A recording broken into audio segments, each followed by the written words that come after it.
ఫరో ఇజ్రాయేలీయులను గూర్చి వారు ఈ దేశంలో చిక్కుబడి ఉన్నారు, అరణ్యము వారిని మూసివేసినని అనుకొనును. అయితే నేను ఫరో హృదయమును కఠినపరచెదను, అతడు వారిని తరమగా. ఏం చేస్తున్నాడు?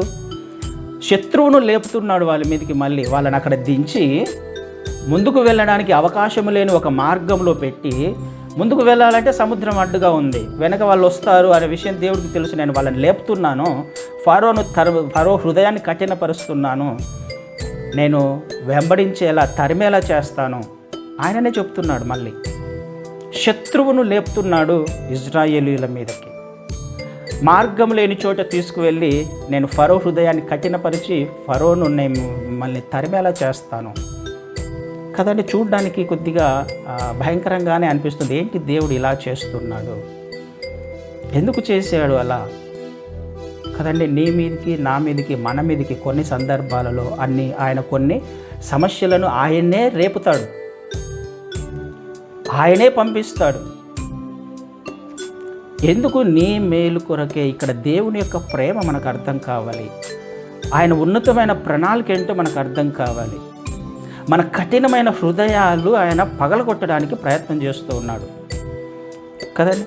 ఐగుప్తీయులకు తెలియచెప్పడానికి, ఇజ్రాయేలీయులకు కూడా తెలియచెప్పడానికి ఆయన ఈ ప్రయత్నం చేస్తూ ఉన్నాడు. వాళ్ళని లేపుతున్నాను, నేను ఫరో హృదయాన్ని కఠినపరుస్తాను, తిరిగి తరిమేలా చేస్తాను, ముందుకు వెళ్ళడానికి అవకాశం లేని చోట వాళ్ళని దింపి వెనక నుంచి ఫరోను నేనే లేపుతున్నాను అని అంటున్నాడు.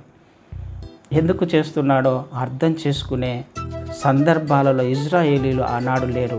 దానికి సాదృశ్యంగా తీసుకుంటే ఈనాడు కూడా మన పరిస్థితి అలాగే ఉందేమో ఒక్కసారి ఆలోచన చేసే ప్రయత్నం చేద్దాం.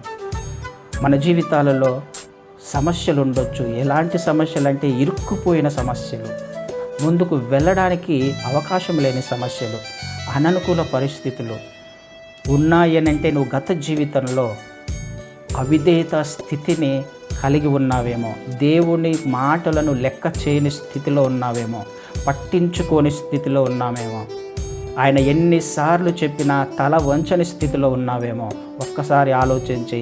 అదే నీ సమస్యకు ఎక్కడ నీకు సమస్య వచ్చిందంటే ప్రాబ్లము నీ అవిధేయతనే.